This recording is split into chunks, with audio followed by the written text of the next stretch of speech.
Hello दोस्तों, नमस्कार। SM किसी चैनल में मैं आप सभी लोगों का दिल से बहुत बहुत स्वागत करता हूं। दोस्तों, आज के दिन का आखिरी वीडियो है एंड जितने भी इंपॉर्टेंट खबरें सभी को कवर करने की कोशिश करेंगे। तो चलिए स्टार्ट कर लेते हैं। सबसे पहले तो अमेरिकन बाजार अभी पिछले वीडियो में भी हम लोगों ने देख ही लिया। ठीक है, जो फर्स्ट हाफ था उसको भी हम लोगों ने कवर किया। फर्स्ट हाफ देख सकते हो यहाँ पे कि टॉप पे चल रहा था, थोड़ी सी हल्की सी गिरावट आई थी। उसके पीछे का रीज़न आपको पता ही है। यस, रेट कट अभी भी होते हुए देखने को नहीं मिला हमें, और भी क्या करना पड़ेगा, इंतज़ार करना पड़ेगा नेक्स्ट मीटिंग में। ठीक है, अभी सेकंड पार्ट काफ़ी इंपॉर्टेंट रहेगा। पॉवेल जी की कमेंट्री हम लोगों को देखने को मिलेगी, क्वेश्चन एंड आंसर देखने को मिलेंगे। वो क्या बोलते हैं उससे चीज़ें डिसाइड होगी कि यहाँ से अमेरिकन बाजार और उड़ेगा या फिर नीचे आएगा करके। ठीक है, उसके ऊपर फोकस यहाँ पे रहेगा करके। बट फिलहाल तो रेट अभी भी सेम ही है, कोई भी बदलाव नहीं हुआ है। नैस्डैक बहुत अच्छा कर रहा है, 0.3% की तेज़ी नज़र यहाँ पे आ रही है। देन बात करेंगे हमारे एडीआर की, तो 2% के इन्फोसिस में गिरावट नज़र यहाँ पे आ रही है। कल इन्फोसिस फोकस में रहेगा, बट उन्होंने क्लैरिफिकेशन दिया भाई 32,000 करोड़ का जीएसटी मांग रहे हैं। हमने तो भाई सारे पेमेंट करके रखे हुए, किस बात का जीएसटी मांग रहे पता नहीं, देख लेते क्या होता है करके। विप्रो का एडीआर थोड़ा सा डाउन है, आईसीसी बैंक का एडीआर 0.5% ऊपर, एचडीएफसी बैंक का एडीआर भी नियर बाय 0.5% ही ऊपर है। डॉक्टर रेड्डीज के एडीआर की बात करें 1.25% ऊपर, एंड यात्रा ऑनलाइन की अगर हम लोग बात करें तो 1.5% की तेज़ी वहाँ पे भी देखने को मिल रही है। ठीक है भाई, आगे बढ़ लेते हैं दोस्तों। ओला का आईपीओ हम लोग को देखने को यहाँ पे मिलने वाला है, एंड यहाँ पे एक बहुत बड़ा खेल चलते हुए देखने को मिल चुका है। किस चीज़ के चलते दोस्तों, तो मैप माई इंडिया, आप सभी लोग पता है शेयर बाजार में ये कंपनी लिस्टेड भी है। मैपिंग से रिलेटेड ही इनका बिजनेस देखने को मिल जाता है। एंड सी इन्फो सिस्टम करके ये स्टॉक आपको देखने को मिलेगा। ये क्यों फोकस में, क्योंकि कंपनी ने ओला इलेक्ट्रिक का जो आईपीओ आते हुए देखने को यहाँ पे मिल रहा है। ठीक है, उसके ऊपर फिलहाल उन्होंने क्या किया है, केस कर दिया है। ठीक है, क्यों केस किया है उनके ऊपर, तो आप यहाँ पे देख सकते हो। हालांकि ओला इलेक्ट्रिक ने तो भाई रिफ्यूज़ कर दिया है, उन्होंने जो भी एलिगेशन लगाए उस चीज़ के चलते। तो उन्होंने उनके जो मैप माई इंडिया का जो मैप रहता है, ठीक है, उसका जो डेटा से रिलेटेड जो चीज़ें रहती है वो कंप्लीटली मिसयूज़ किया है। किसने, ओला ने, ओला मैप्स ने। ठीक है, तो इसी से रिलेटेड उनके ऊपर केस उन्होंने यहाँ पे किया है। अभी कितना सर झूठ वो तो कोर्ट में ही हम लोग को पता चलेगा। एंड ओला इस चीज़ के चलते काफ़ी ज़्यादा गुस्से में देखने को यहाँ पे मिल रहा है। गुस्सा क्योंकि टाइमिंग आप देख सकते हो, जब आईपीओ लेकर आ रहे हैं तभी वो इस प्रकार के एलिगेशंस लगाते हुए देखने को मिल रहे, केस करते हुए देखने को यहाँ पे मिल रहा है। मतलब उनको बेसिकली नुकसान हो जाए, इस प्रकार की मंशा वो लेकर चल रहे हैं। ऐसा ओला इलेक्ट्रिक ने उनके ऊपर यहाँ पे क्या किया है, एलिगेशन मैप माई इंडिया के ऊपर लगा के रखा हुआ है। सो ठीक है, देख लेते हैं अभी आगे क्या होता है करके। बड़ी चीज़ से चलते ओला इलेक्ट्रिक के आईपीओ में मतलब निवेश करने से पहले अप्लाई करना है नहीं करना है वो आपकी मर्जी, बट इस एक पॉइंट को आप लोगों ने जरूर कंसिडर करना चाहिए। नेक्स्ट बात करेंगे बजाज फाइनेंस। सो बजाज फाइनेंस अगर देखा गया, काफ़ी बड़ी कंपनी, 4.25 लाख करोड़ का मार्केट कैप है। एंड फिलहाल तो एक अच्छी खबर हम लोग को देखने को यहाँ पे मिल चुकी है कि डेमलर इंडिया के साथ इन्होंने पार्टनरशिप यहाँ पे की है to offer comprehensive finance solution. So Daimler आप सभी लोगों को पता ही है कितना बड़ा नाम है। ठीक है, कोई अलग से इंट्रोडक्शन की जरूरत यहाँ पे है नहीं। एंड ये सारी चीज़ें हम लोग को कमर्शियल व्हीकल के हिसाब से होते हुए देखने को यहाँ पे मिलने वाली है। देन अगर हम लोग बात करेंगे इंडिया मार्ट, इंडिया मार्ट की भी अगर हम लोग बात करेंगे, इसका जो बिजनेस है आप सभी लोगों को पता है B2B बिजनेस हम लोग को देखने को यहाँ पे मिल जाता है। सो बिजनेस टू बिजनेस होता है, तो यहाँ पे हम कह सकते हैं ये भी कंपनी काफ़ी अच्छा परफॉर्मेंस यहाँ पे दिखा है। बट सेम वही चीज़ है, तेज़ी एकदम रॉकेट देखकर जो लोग खरीदते हैं उनको तो तकलीफ होगी ही होगी। ठीक है, कंपनी यहाँ पे बुरी नहीं है। ठीक है, कंपनी का इस वक्त का जो परफॉर्मेंस है वो भी हम लोग को ठीक देखने को मिला। Q1 के मार्जिन भी काफ़ी अच्छे देखने को मिले, हायर लेवल पे देखने को मिले। बट तो फिर प्रॉब्लम कहाँ पे आया कि कंपनी पे जो ट्रैफिक है वो काफ़ी हम लोग को कम देखने को मिले। केवल 1500 ही सब्सक्राइबर ऐड उन्होंने यहाँ पे इस वक्त यहाँ पे किए हैं। मतलब फ्यूचर में आने वाले समय में कंपनी को काफ़ी तकलीफ हो सकती है। आप देख सकते हो नंबर तो ठीक है, but few subscribers he add होते हुए देखने को मिल चुका है। ट्रैफिक काफ़ी लो होते हुए देखने को यहाँ पे मिल चुका है। एंड इसी चीज़ के चलते इंडिया मार्ट का जो शेयर था आज के दिन ज़बरदस्त कोलैप्स हम लोग को होते हुए देखने को यहाँ पे मिला था। नेक्स्ट बात करेंगे गेल, गेल के नंबर देखने को लेते अच्छे थे, इसी चीज़ के चलते तेज़ी एक्सपेक्टेड थी, वही देखने को यहाँ पे मिली है। देन GTL इंडस्ट्रीज लिमिटेड, इस कंपनी को आप जरूर चाहो तो स्टडी कर सकते, फोकस में रख सकते। इसके पीछे का रीज़न ये है कि यहाँ पे हम लोग कह सकते हैं BNP परिबास, इन्होंने यहाँ पे 11 लाख शेयर इनके खरीदे। देखिए दूसरा कोई शेयर खरीदता है इसमें, इसलिए हमने भी खरीदना चाहिए, कोई सेंस की बात नहीं होती। दूसरा बेच रहा है इसलिए भी हम लोगों ने बेचना चाहिए, ये भी कोई सेंसिबल बात नहीं। बट अगर कोई खरीद रहा है तो डेफिनेटली आप चाहो तो उस कंपनी 11 लाख शेयर्स खरीदे हैं उन्होंने, तो डेफिनेटली क्या है ऐसा इस कंपनी में, कंपनी करती क्या है, कंपनी का बिजनेस जानने में आपको रुचि होनी चाहिए। ठीक है, उसके बाद जाना नहीं जाने हर किसी का अपना अपना स्टडी भाई।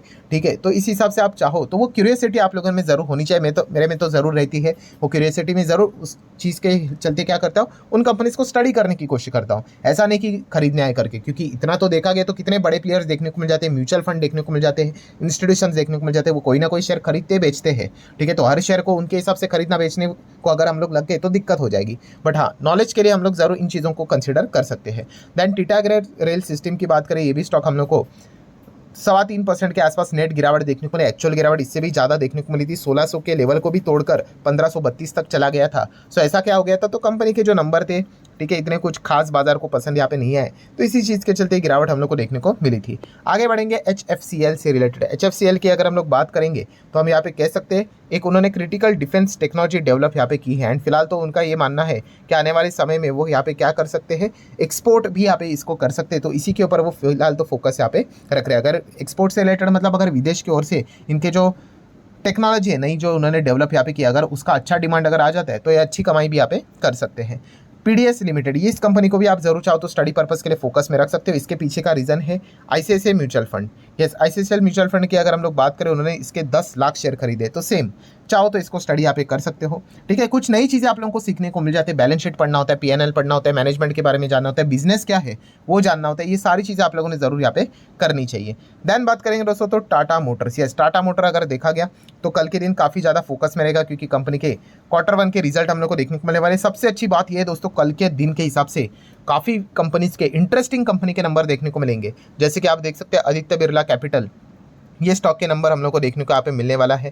देन उसी के साथ साथ अदानी एंटरप्राइज, अदानी पोर्ट, मतलब अगर हम लोग बात करें, ये तो अदानी एंटरप्राइज पोर्ट, ये तो निफ्टी 50 वाले कंपनीज है, इनके नंबर देखने को मिलेंगे। पेंट वाली कंपनी एक्जो नोबेल के नंबर देखने को मिलेंगे। अल्काइल अमाइंस के नंबर देखने को यहाँ पे मिलेंगे। ठीक है, काफ़ी सारे कंपनीज के नंबर देखने को मिलने वाले हैं। डाबर के नंबर देखने को मिलेंगे। उसी के साथ साथ एस्कॉट जैसे कंपनी के नंबर देखने को मिलेंगे। एवरेस्ट इंडिया है। देन उसी के साथ साथ आगे बढ़ेंगे तो आप यहाँ पे देख सकते हो हिकल के नंबर देखने को मिलेंगे, फार्मा वाली कंपनी है। Again one more company, Nifty 50 वाली कंपनी आप देख सकते हैं। ITC के नंबर देखने को मिलेंगे। इक्सी को अभी लिस्ट हुआ था, तो उसके नंबर कैसे वो चेकआउट आप चाहो तो यहाँ पे कर सकते हो। देन अगर हम लोग और अगर यहाँ पे आगे बढ़ेंगे तो आप यहाँ पे देख सकते हैं जेटकेट इंडिया, इसके नंबर देखने को मिलेंगे। स्टेयरिंग वाली कंपनी मारुति, इसमें बहुत बड़ा प्रमोटर है, आपको पता ही है, बीच बीच में मैं कवर करते रहता हूँ। न्यूलैंड फार्मा की बात करें या फिर लैब की बात करें, इसको जरूर स्टडी कर सकते हो, काफ़ी अच्छा परफॉर्मेंस इन्होंने दिखाया है। देन आगे बढ़ेंगे तो आप देख सकते हो और कौन कौन से, प्रिंस पाइप के नंबर देखने को यहाँ पे मिल जाएंगे। ठीक है, देन बहुत सारे कंपनीज है, ऑब्वियसली कुछ ना कुछ तो छूट ही जाएगा। Then Tata Motors, then DVR number रहेंगे। ट्यूब इन्वेस्टमेंट की अगर हम लोग बात करें, उनके नंबर रहेंगे। देन उसी के साथ साथ वैभव ग्लोबल के नंबर रहेंगे। ठीक है, ज्वेलरी जेम्स में काम करने वाली कंपनी, यशो के नंबर्स यहाँ पे रहेंगे। जोमेटो के नंबर देखने को मिलने वाले हैं। याद आया होगा जोमेटो के नंबर इस वक्त क्यों इंटरेस्टिंग है, क्योंकि यस, Q4 में उन्होंने बोला था Q1 के नंबर्स में हमारा जो ब्लिंकिट रहेगा वो Q1 को टच करेगा करके। तो देख लेते भाई कि कैसा परफॉर्मेंस आता है करके जोमेटो के नंबर्स जो उन्होंने यहाँ पे बोले थे उस हिसाब से। देन अगर हम लोग बात करेंगे दोस्तों तो क्रूड ऑयल की कल ही हम लोगों ने क्या की थी, तारीफ यहाँ पे की थी। एंड आज की अभी की अगर हम लोग यहाँ पे बात करें दोस्तों तो क्रूड ऑयल से रिलेटेड ही एक हम कह सकते हैं नेगेटिव खबर देखने को मिले। देखिए बाजार ऐसा ही चलता है, पॉजिटिव नेगेटिव यहाँ पे चलता रहता है।